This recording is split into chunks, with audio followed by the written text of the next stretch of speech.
Hello ನಮಸ್ಕಾರ. Speed plus Karnataka ವಿಶೇಷ ಕಾರ್ಯಕ್ರಮಕ್ಕೆ ಸ್ವಾಗತ. ನಾನು ಸುನಂದ ಅನ್ಸೂಯ. ಗಂಡ ಹೆಂಡತಿಗೆ ಹೊಡೆದ್ರೆ ಶಿಕ್ಷೆ ಆಗಬೇಕಾಗಿರೋದು ಗಂಡನಿಗೆ ಅಲ್ವಾ? ಆದರೆ ಕನ್ನಡ ಚಿತ್ರರಂಗದಲ್ಲಿ ಆಗಿದ್ದೇ ಬೇರೆ. ಗಂಡ ಹೆಂಡತಿಗೆ ಹೊಡೆದಿದ್ದಕ್ಕೆ ಒಬ್ಬ ನಟಿಗೆ 3 ವರ್ಷ ಬ್ಯಾನ್ ಮಾಡ್ತಾರೆ. ಹೌದು, ನೀವು ಕೇಳ್ತಾ ಇರೋದು ನಿಜ. ದರ್ಶನ್ ತಮ್ಮ ಪತ್ನಿ ವಿಜಯಲಕ್ಷ್ಮಿ ಅವರ ಮೇಲೆ ಹಲ್ಲೆ ಮಾಡಿದಂತಹ ಪ್ರಕರಣದಲ್ಲಿ ಬಲಿಪಶು ಆದವರು ನಿಖಿತಾ ತುಕ್ರಾಲ್. ಬುಲ್ಬುಲ್ ಸೆಟ್ನಲ್ಲಿ ಅಂತಹದ್ದೇನು ನಡೀತು ಗೊತ್ತಾ? ಈ ಪೂರ್ತಿಯಾದಂತಹ ಸತ್ಯ ಇಂದಿನವರೆಗೂ ಸಹ ಯಾರಿಗೂ ಗೊತ್ತಿಲ್ಲ. ಈ ವಿಡಿಯೋದಲ್ಲಿ ನಾನು ನಿಮಗೆ ಹೇಳ್ತೀನಿ ಏನಾಯ್ತು ಅಲ್ಲಿ, ಆ ಸೆಟ್ನಲ್ಲಿ, ಬುಲ್ಬುಲ್ ಸೆಟ್ನಲ್ಲಿ ಏನೆಲ್ಲ ನಡೀತು ಅನ್ನುವಂತಹ ಸತ್ಯವನ್ನ ಇವತ್ತು ನಾನು ನಿಮಗೆ ಹೇಳ್ತೀನಿ. ಅವತ್ತು ದಿನಾಂಕ ಸೆಪ್ಟೆಂಬರ್ 9, 2011ನೇ ಇಸ್ವಿ. ಸ್ಥಳ ಬೆಂಗಳೂರಿನ ವಿಜಯನಗರ ಪೊಲೀಸ್ ಠಾಣೆ. ರಾತ್ರಿ 11 ಗಂಟೆ. ವಿಜಯಲಕ್ಷ್ಮಿ ದರ್ಶನ್ ತಮ್ಮ ಮಗುವಿನೊಂದಿಗೆ ಪೊಲೀಸ್ ಠಾಣೆಗೆ ಬರ್ತಾರೆ. ದೂರಿನಲ್ಲಿ ಬರೀತಾರೆ, ನನ್ನ ಗಂಡ ದರ್ಶನ್ ನನಗೆ ಹಲ್ಲೆ ಮಾಡಿದ್ದಾರೆ, ನನಗೆ ಜೀವ ಬೆದರಿಕೆಯನ್ನ ಹಾಕಿದ್ದಾರೆ ಅನ್ನುವಂತಹ ದೂರನ್ನ ಪೊಲೀಸ್ ಠಾಣೆಯಲ್ಲಿ ಕೊಡ್ತಾರೆ. ಅದಾದ ಮಾರನೇ ದಿನ ಬೆಳಗ್ಗೆ ಕನ್ನಡದ ಚಾಲೆಂಜಿಂಗ್ ಸ್ಟಾರ್ ದರ್ಶನ್ ಅರೆಸ್ಟ್ ಆಗ್ತಾರೆ. ಪರಪ್ಪನ ಅಗ್ರಹಾರ ಜೈಲಿನಲ್ಲಿ 21 ದಿನ. ಇಡೀ ಕರ್ನಾಟಕವೇ ಶಾಕ್ ಆಗುತ್ತೆ ದರ್ಶನ್ ಅವರು ಪರಪ್ಪನ ಅಗ್ರಹಾರ ಜೈಲಿನಲ್ಲಿ ಹೋಗಿದ್ದಕ್ಕೆ. ಅದೇ ಸಮಯದಲ್ಲಿ ಚಿತ್ರೀಕರಣ ನಡೀತಾ ಇದ್ದಂತಹ ಸಿನಿಮಾ ಅಂದರೆ ಅದು ಬುಲ್ಬುಲ್ ಸಿನಿಮಾ. ಅದರಲ್ಲಿ ದರ್ಶನ್ ಹೀರೋ ಆಗಿರ್ತಾರೆ, ನಿರ್ದೇಶಕ MD ಶ್ರೀಧರ್ ಆಗಿರ್ತಾರೆ. ಈ ಒಂದು ಸಿನಿಮಾಗೆ ಮೊದಲು ಆಯ್ಕೆ ಆಗಿದ್ದಂತಹ ಹೀರೋಯಿನ್ ಅದು ನಿಖಿತಾ ತುಕ್ರಾಲ್. ಅವರು ಆಗಾಗಲೇ 20 ದಿನ ಶೂಟಿಂಗ್ ಅನ್ನ ಮುಗಿಸಿರ್ತಾರೆ. ಅಂದ್ರೆ ಬುಲ್ಬುಲ್ ಸಿನಿಮಾದ ಹೀರೋಯಿನ್ ಆಗಿ ನಿಖಿತಾ ದರ್ಶನ್ ಜೊತೆ ಆಲ್ರೆಡಿ ಆಕ್ಟ್ ಮಾಡಿದಂತಹ ನಿಖಿತಾ ತುಕ್ರಾಲ್ ಆಲ್ರೆಡಿ ಹಿಟ್ ಸಿನಿಮಾವನ್ನ ಕೊಟ್ಟಿರ್ತಾರೆ. ಇಬ್ಬರ ನಡುವೆ ಒಂದು ಒಳ್ಳೆಯ ಸ್ನೇಹ ಇರುತ್ತೆ. ಗಾಂಧಿನಗರದಲ್ಲಿ ಆಗ ಹಬ್ಬಿದಂತಹ ಗಾಸಿಪ್ ಏನ್ ಗೊತ್ತಾ? ಬುಲ್ಬುಲ್ ಸೆಟ್ನಲ್ಲಿ ದರ್ಶನ್ ಹಾಗೆ ನಿಖಿತಾ ತುಂಬಾ ಹತ್ತಿರವಾಗಿರ್ತಾರೆ. ಇಬ್ಬರು ಸಹ ಒಟ್ಟಿಗೆ ಸಮಯವನ್ನ ಕಳೀತಾ ಇರ್ತಾರೆ. ಇದನ್ನ ನೋಡಿದಂತಹ ವಿಜಯಲಕ್ಷ್ಮಿ ಅವರಿಗೆ ಅವರಿಬ್ಬರ ಮೇಲೆ ಅನುಮಾನ ಬರುತ್ತೆ. ಇದೊಂದು ಗಾಸಿಪ್ ಹರಡುತ್ತೆ. ಮನೆಯಲ್ಲಿ ಜಗಳ ಶುರುವಾಗುತ್ತೆ. ಆ ಜಗಳನೇ ಕೈ ಮೀರಿ ಹಲ್ಲೆವರೆಗೂ ಸಹ ಹೋಗುತ್ತೆ ಅಂತ ಈ ರೀತಿಯಾದಂತಹ ಒಂದು ಗಾಸಿಪ್ ಒಂದು ಹರಡಿರುತ್ತೆ. ಯಾವುದೇ ಒಂದು ಈ ಗಾಸಿಪ್ಗೆ ಸಾಕ್ಷ್ಯ ಇರೋದಿಲ್ಲ, ಕೇವಲ ಬಾಯಿ ಮಾತು ಅಷ್ಟೇ. ಆದರೆ ಇದೇ ಮಾತು ಅಲ್ಲಿ ದೊಡ್ಡದಾಗಿ ಹೋಗುತ್ತೆ. ನಿಖಿತಾ ತುಕ್ರಾಲ್ ಈ ಬಗ್ಗೆ ಮೊದಲ ಬಾರಿಗೆ ಮಾಧ್ಯಮದ ಮುಂದೆ ಬಂದಾಗ ಹತ್ಕೊಂಡು ಹೇಳ್ತಾರೆ. ಅವ್ರು ಹೇಳಿದಂತಹ ಮಾತು ಇಂದಿಗೂ ಸಹ ಒಂದು ಯೂಟ್ಯೂಬ್ ಚಾನೆಲ್ನಲ್ಲಿ ಹರಿದಾಡ್ತಾ ಇದೆ. ನಾನು ದರ್ಶನ್ ಅವರ ಒಬ್ಬ ಒಳ್ಳೆಯ ಸ್ನೇಹಿತೆ ಅಷ್ಟೇ. ನಾನು ಅವರ ಸಂಸಾರ ಒಡೆಯೋದಕ್ಕೆ ಬಂದವಳಲ್ಲ. ನಾನು ಮುಂಬೈನಿಂದ ಬಂದವಳು. ಇಲ್ಲಿ ಕೆಲಸ ಮಾಡೋದಕ್ಕಷ್ಟೇ ನಾನು ಬಂದಿರೋದು. ದಯವಿಟ್ಟು ನನ್ನ ಹೆಸರನ್ನ ಈ ಕೇಸ್ನಲ್ಲಿ ಎಳಿಬೇಡಿ. ನಾನು ಯಾವುದೇ ರೀತಿಯಾದಂತಹ ತಪ್ಪನ್ನ ಮಾಡಿಲ್ಲ.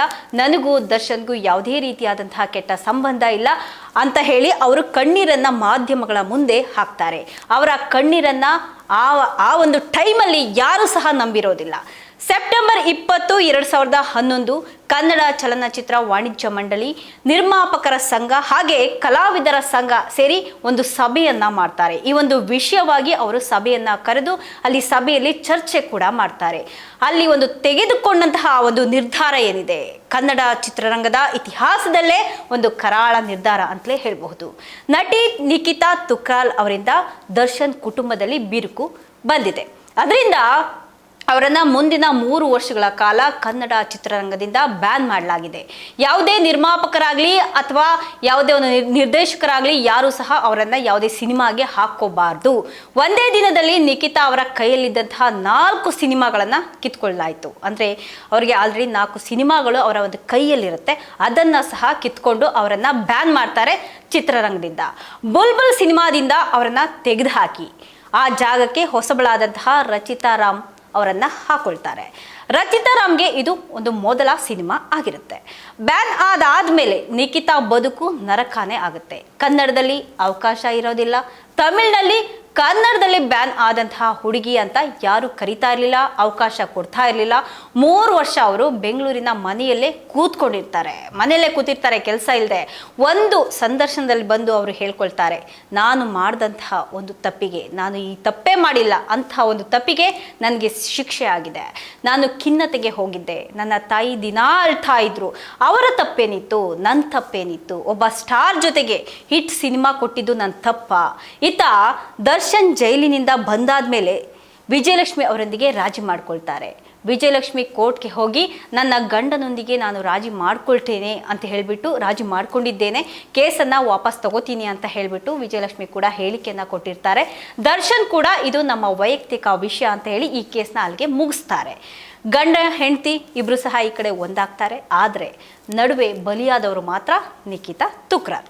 2014ರಲ್ಲಿ ಬ್ಯಾನ್ ಒಂದು ಮುಗೀತು, ಅವರ ಒಂದು ಬ್ಯಾನ್ ಒಂದು ಟೈಮ್ ಏನಿರುತ್ತೆ ಅದು ಮುಗಿಯುತ್ತೆ.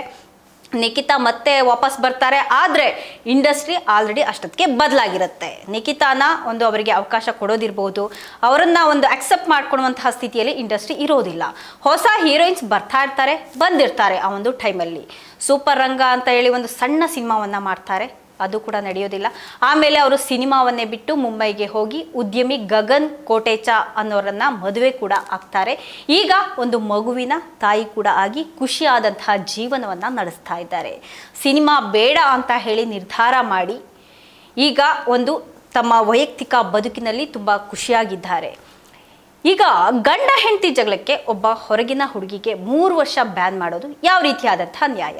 ಇದು ಸ್ಯಾಂಡಲ್ವುಡ್ನಲ್ಲಿ ಹೀರೋಗಳಿಗೆ ಒಂದು ನ್ಯಾಯ, ಹೀರೋಯಿನ್ಗಳಿಗೆ ಒಂದು ನ್ಯಾಯ ಅನ್ನೋದನ್ನು ಎತ್ತಿ ತೋರಿಸುತ್ತೆ. ಇದಾಗಿತ್ತು ಇವತ್ತಿನ ವಿಶೇಷ. ನಿರಂತರ ಸುದ್ದಿಗಾಗಿ ನೋಡ್ತಾ ಇರಿ ಸ್ಪೀಡ್ ಪ್ಲಸ್ ಕರ್ನಾಟಕ. ಸುದ್ದಿ ನಿಮ್ಮದು, ವೇಗ ನಮ್ಮದು.